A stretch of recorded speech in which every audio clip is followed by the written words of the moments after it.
কত শখ করে আমগুলো রেখেছিলাম পাকিয়ে খাবো বলে, কিন্তু এই যে শেষমেশ এই অবস্থা। গতকালকে ঝড় হয়েছে আর এই যে আমগুলো পড়ে গিয়েছে অনেক আম। আর এই যে সব আম খাওয়া, আর ওপরে ওই যে একটা আম ঝুলছে সেটাও দেখতে পাচ্ছি, কিসে খেয়েছে জানি না, তাই জন্য সেটা আকুর্সি দিয়ে পারলাম। আর এই যে এত বড় বড় আম যদি এইভাবে খাওয়া হয় তাহলে কেমন লাগে বলো তো? ভালো লাগে? আর এই আম গাছের আমগুলো এতটাই মিষ্টি যে কিছু না কিছুতে খেয়েই ফেলছে। আর এই যে গতকালকে ঝড়ে এখানে তিনটে আম ছিল, গতকালকে ঝড়ে দুটো পড়ে গিয়েছে আর এই যে একটা রয়েছে। তাই এটাকে আজকে ঠিক করেছি, এটাকে পারবোই পারবো। তো কোনো রকমে এটা আমি পারার জন্য খুব চেষ্টা করছি, এতটাই শক্ত যে কি বলবো, পারতে পারছি না।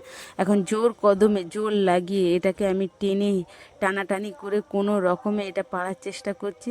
এই যে এতটা শক্ত যে আমি ছিঁড়তেই পারছি না, তারপরে কোনো রকমে এটা টানাটানি করে আমি শেষমেশ এটাকে কোনো রকমে আমি এই যে ছিঁড়তে পেরেছি। ওফ, সেই যে কি চেষ্টায় ছিঁড়েছি কি বলবো। এই যে কত বড় বড় আমগুলো দেখো, আমগুলো খেতে কিন্তু দারুণ মিষ্টি আর খুব সুন্দর খেতে, সেই জন্যই কিছু না কিছুতে খেয়ে ফেলে আমগুলো।